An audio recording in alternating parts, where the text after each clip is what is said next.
Sa isang bansang puno ng ingay ng politika at kontrobersya, sino ang nagsasabi ng totoo? Sino ang nasa panig ng bayan?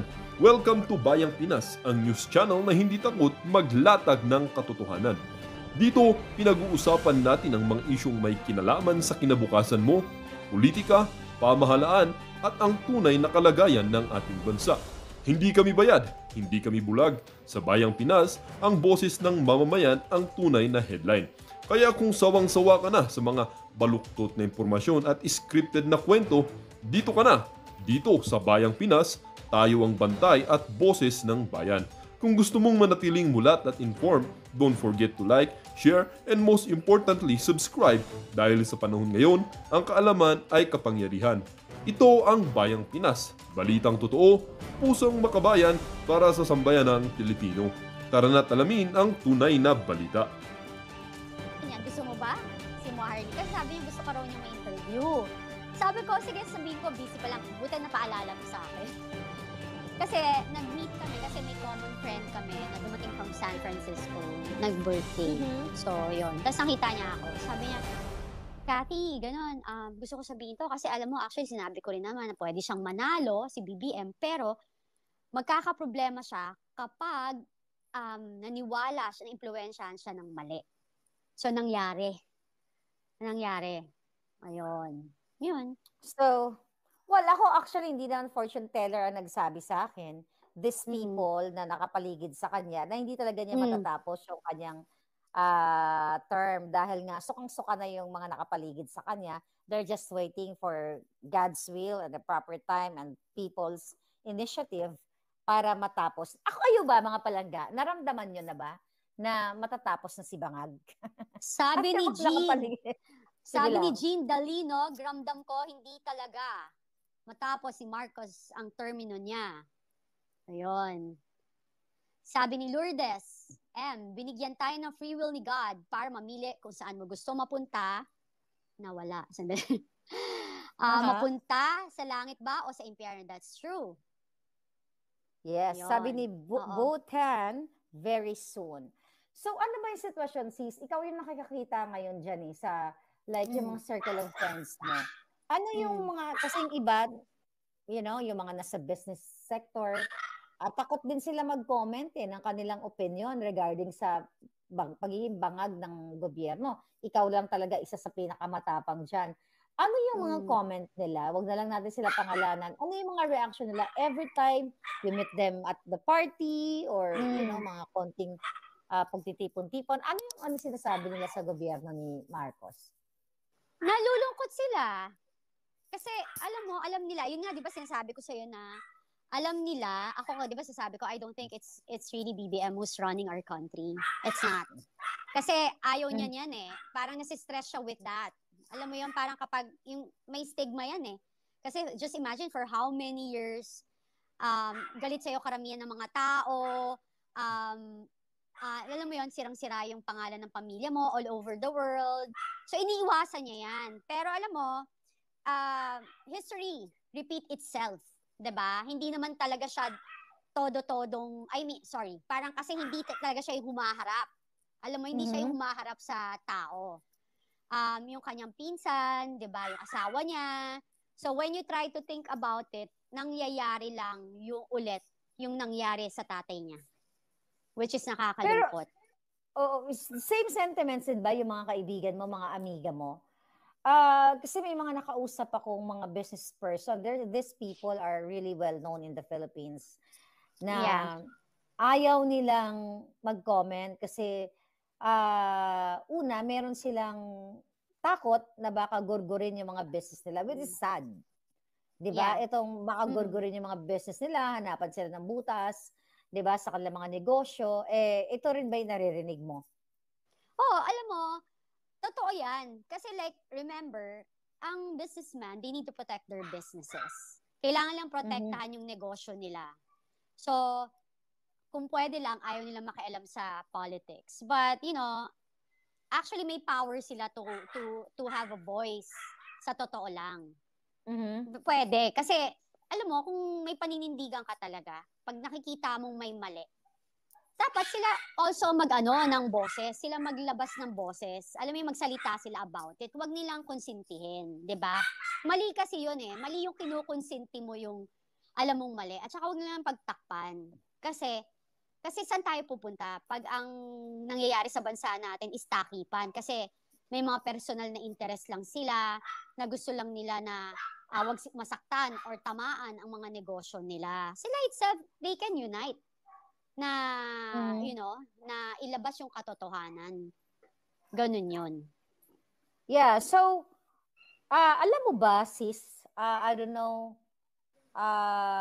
kung napanood mo yung nakaraang vlog ko, pero alam mo ba na bago ko inilabas yung video noong July 21 or 21st dito sa US, alam ni Senator ni Amy Marcos yung video na yon.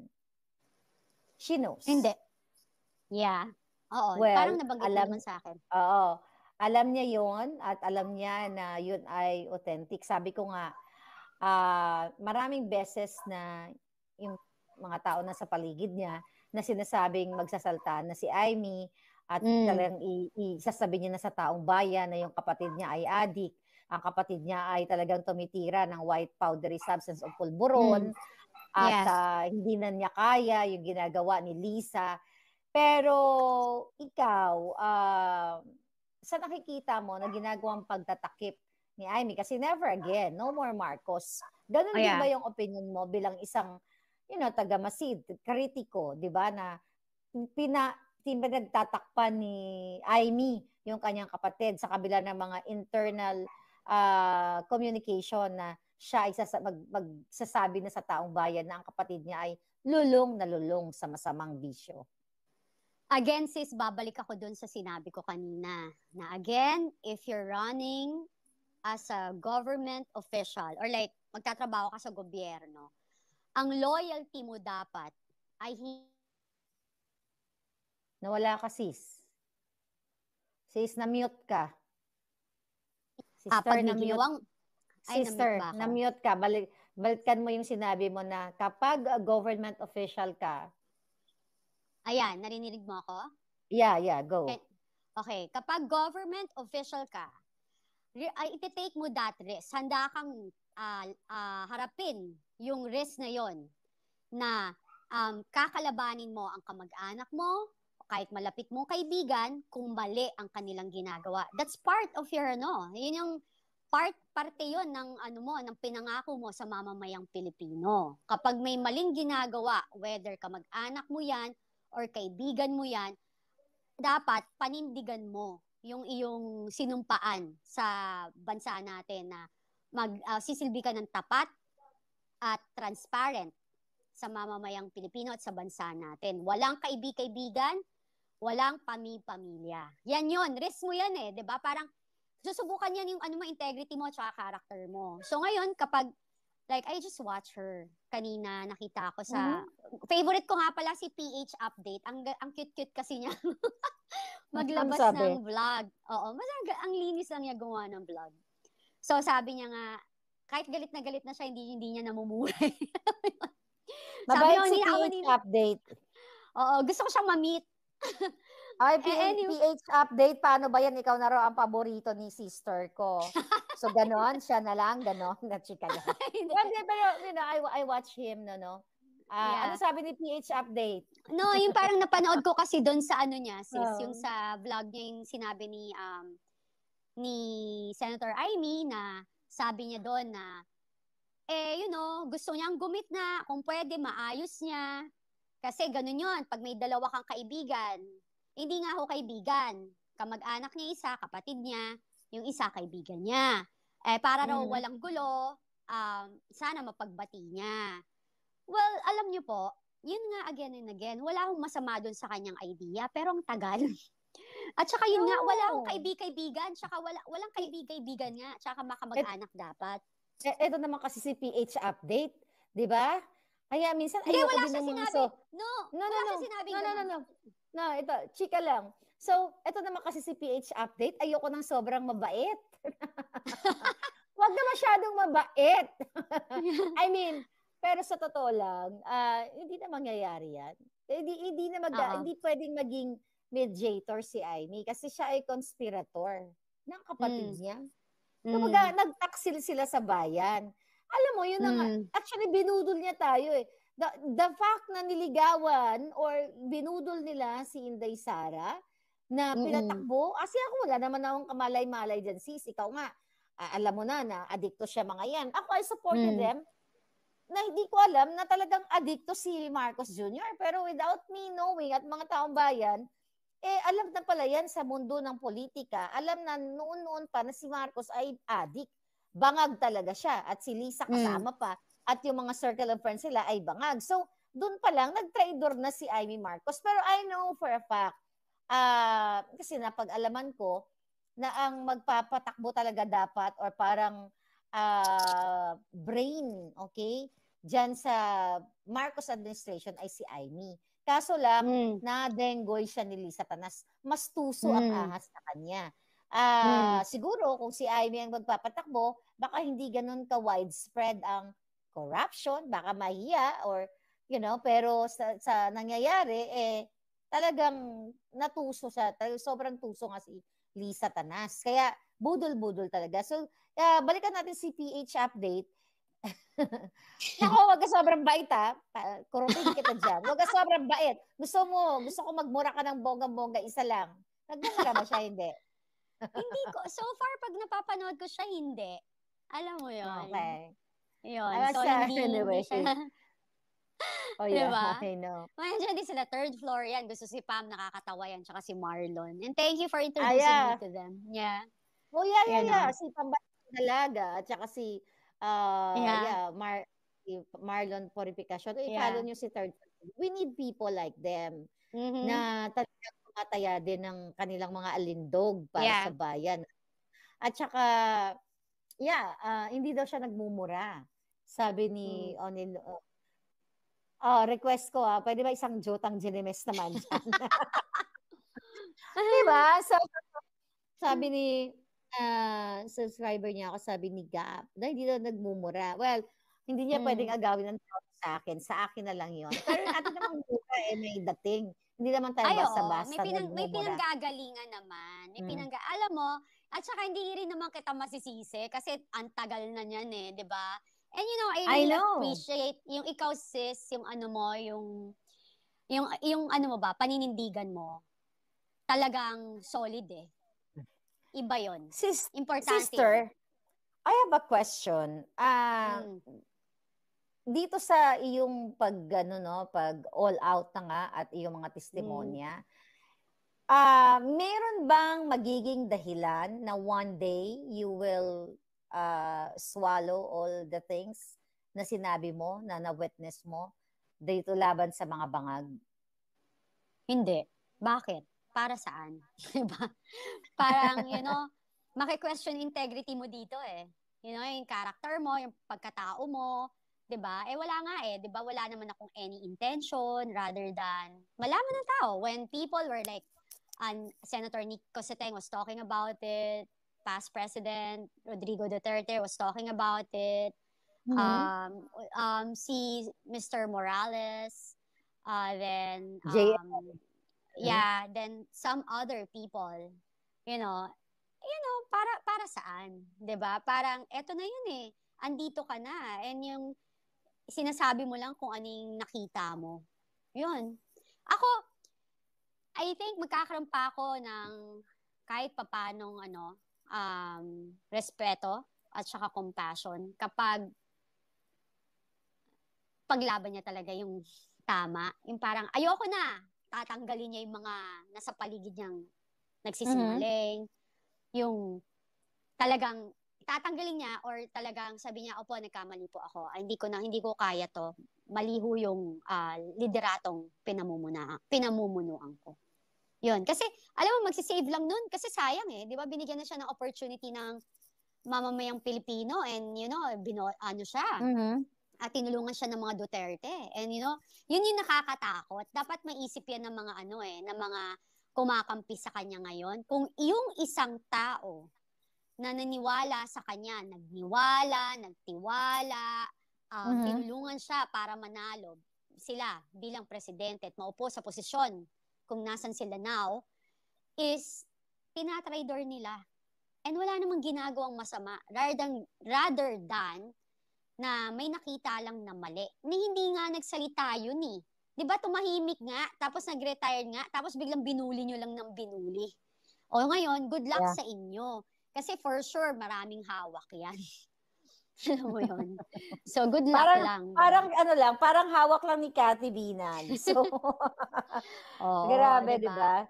So, sabi ni to beauties and brains, sabi ni Gracita Redona, thank you mga palangga. So, ang takbo ng politika ngayon, talagang mukhang halos, itong mga, ito pala, bago ko makalimutan, pag-usapan natin yung slate ni Bangag. Okay? Yung slate niya. Alright? Yeah. So, ito sa tingin mo, kasi yung iba dito kilala mo Teka, nasaan na yun? Ito. Alright. So, ito. Si Abalos. Nakilala mo ba to personally? Si Abalos? Hindi. Okay. Hindi. Ano tingin mo sa kanya? Numingiwi rin to isa sa mga isa sa mga tatakbo under sa Bangag administration. Ako talaga, my stand is pag walang paninindigan at saka nagto-tolerate ng mali, ayoko. So, ayoko sa kanya. Ayoko talaga. Hindi siya okay. Kasi 'di ba? Parang mas pina-prioritize niya yung manatili sa posisyon more than for the people. Power. Yeah. It's just there for power. Yan siguro ako na lang yung lahat ng umaayon, lahat ng nasa slate ni Bangag, eto yung mga taong ibinenta ang kaluluwa sa mga ahas. Kasi katulad ni Manny Pacquiao, 'di ba? Dati sabi niya, pananagutin niya ang mga Marcos, si Imelda Marcos sa mga kasong pagnanakaw, pero all of a sudden under na siya kay Bangag. 'Di ba kilala mo to? Oo naman. Inaanak niya yung bunsong anak ko. Yung na-chismis sa anak ko niya. 'Di ba? Grabe. Okay, let's talk about Pacquiao, Kasi ito naman ang ating show is Kamot Sari. Mag-comment kayo dyan palangga kung ano mga gusto nyong pag-usapan namin o gusto mga katanungan. Paano, I think na-explain mo na to sa third floor, na nakilala mo si Pacquiao. Pero, for sure, pareho tayo ang pagkakilala natin kay hindi ko naman siya kilala in person. I met him many times. Pero hindi kami nagkaroon ng talk like you work together, di ba? Yeah. So, ano ba yung pagkakilala mo kay Pacquiao? Mabait siya. Tapos talagang, we're talking about like 15 years ago. So, people change. Sabi ko nga, di ba, kapag pwede kang kainin ng sistema, but I'm not saying na pwedeng kinain siya ng sistema. Hindi ko pa siya nakakausap. Pero ngayon, Manny, ano ba? Diba? Dong! Parang, Dong! Ano ba? Tatandaan mo ba? Dong?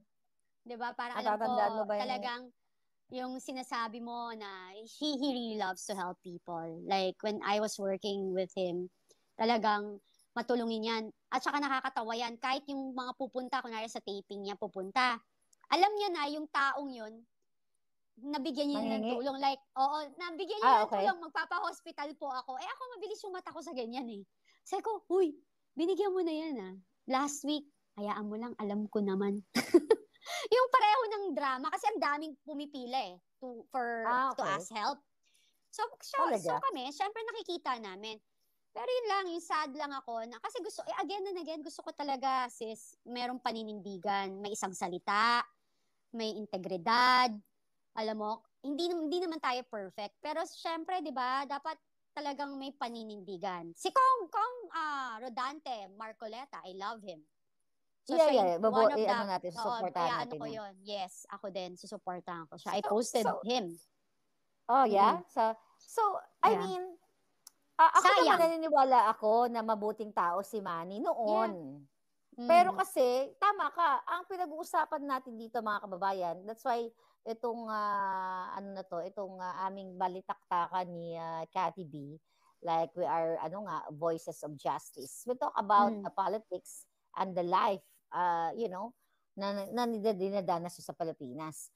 So, parang ang hirap na magtiwala sa isang tao na sabi, papanagutin ang mga Marcos sa kanilang pagkakasala kapag siya ay naging presidente, tapos nung natalo siya, nag-kiss ass or nakadikit naman to kay Bangag. So how can you trust that kind of person na wala ng credibility, wala ng paninindigan? So masasabi mo ba, Miss Cathy B, o my sister, na nilamo na siya talaga ng sistemang bulok? I hope not. Sana, 'di ba, parang nasa slate nga siya. Narinig ko parang mukha daw atang aalis siya. I'm not sure. Independent? Oo, baka nagkaroon ng backlash dahil yung mga tao. Oo. Kasi sayang naman, mabuti tumakbo diba? Siyang independent, no? Oo, alam mo. Pero kasi may party naman siya pala. Oo.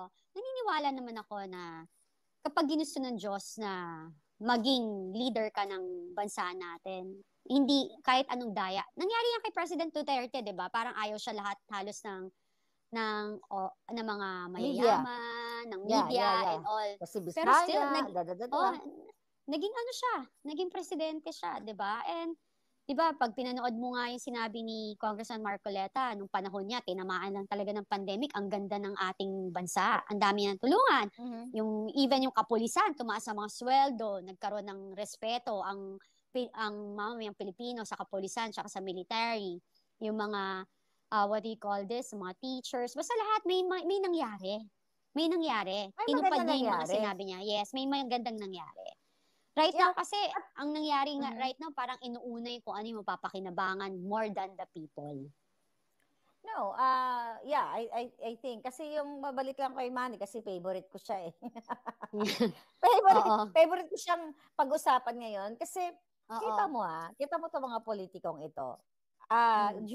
Before the campaign, namimigay ng pera si Manny. After the campaign, wala na. Although for sure, may mga nabibigay-bigay sa mga lumalapit sa kanya. Pero I know for a fact na ito ay fasad lang. Ito ay mga lamang, pagpapanggap lang. Siguro noon tumutulong siya talaga. Pero masyado na siyang na-miss na yung power. Kasi, he has all the money. He can help, di ba? May mga negosyo naman siya. Pwede ka naman tumulong kahit hindi ka politiko. Pero mas masarap maging politiko kasi mas maraming pera mong nahawakan at mas marami ka sanang matutulungan kung ang intention mo ay matulungan. Pero dito mo makikita na wala talaga siyang paninindigan. So, sabi nga na nag-comment dyan kanina, ekis na yan. Ekis na yan. Ekis na yan, di ba? Ekis na natin. Kaya naman si Commander Aguila, isama daw si Doc Willie Doc Willie Ong sa suporta. Oh yeah. Nag-usapan na namin yan. Yeah. Si Nelly Low or Louie, di ba? Low, I think that's low. Big no to Lapid. Parang hindi nga natin naramdaman si Lito Lapid. Naramdaman mo ba? Hindi, never. Hindi ko nakita.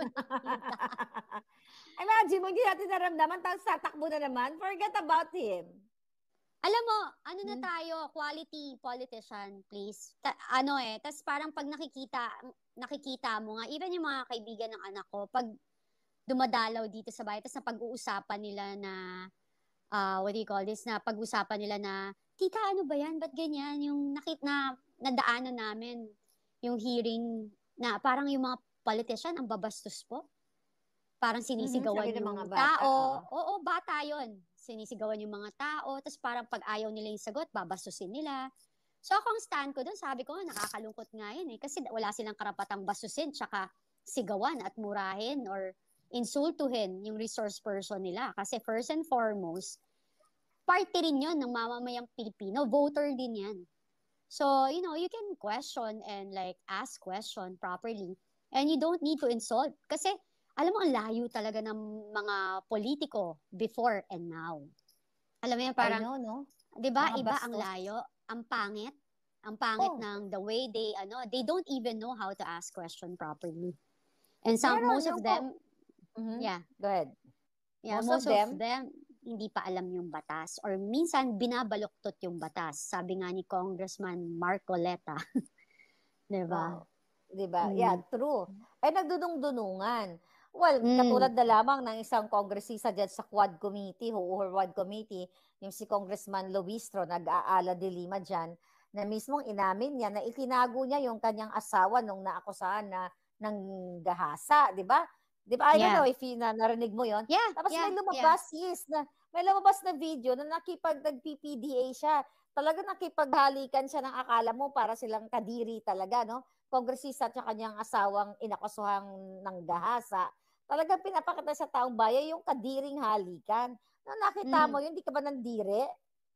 Siyempre, that's a private thing for you. Especially our country is like Catholic country. For sure, yung mga dyan, yung mga religious group nagulat. Diba? Parang wala na nga wala na nga decency.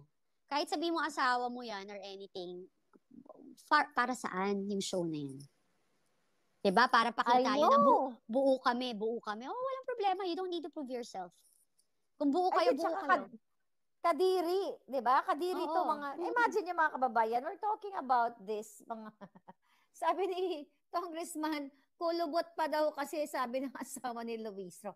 Hindi, as in talagang kadiri to mga to, talagang walang kahihiyan, maliban sa mga pagnanakaw ng mga kongresistang ito sa kaba ng bayan, wala silang pakialam na talagang, magpakita ng kalaswaan nila. Well, ikaw mismo, di ba, alam mo na, si Lisa Marcos ay ayon sa kwento ni Tony Boy ay nakipag-tsuktsakan, nakipag-swing nung sila ay mga bangag, right? Oo, uso sa kanila yun. Uso ba talaga yun sa mga bangag? Uso ba talaga kapag bangag ka, nagpapalitan? Well, again and again, like what I'm saying, kapag nakadroga ka, you feel untouchable, para kang superhero, kaya mong gawin lahat, wala kang takot. Kaya kami sarili silang bubble, di ba? Sila. Kapag kinukontra mo sila, ang sama mo. Gagawin nila lahat para sirain ka, para maging masama ka. Ikaw na yung pinakamasama. Pwede ka nilang sirain, pero pag ikaw na yung lumaban or magsalita, hindi rin pwede. Wala kang pupuntahan. Di ba? Parang, kapag sila ang mang-aapi, okay lang. Pag ikaw na yung lalaban para sumagot dun sa pang-aapi nila at mga ginagawa ng kasinungalingan, hindi rin pwede. Hindi ba naman bangag yung mga ganyang thinking, di ba? Yeah, bangag talaga yung mga yan. So recently, ay nagpatattoo si Inday Sara sa kay Apo Wang-ud. Na kung saan ay talaga namang pinagginawa ng kwento ng ilan lang naman yan. Siyempre, mga utos siya ni Lisa at ni Bangag. Nagawa ng kwento na, abala daw si Inday sa paglustay ng bayan. Hello, magkano ba ang naggastos sa tattoo? Diba? Over dun sa mga ninanakaw nila. Ikaw ba? Concert. May tanong ako sa'yo. May tattoo ka ba, sis? Meron.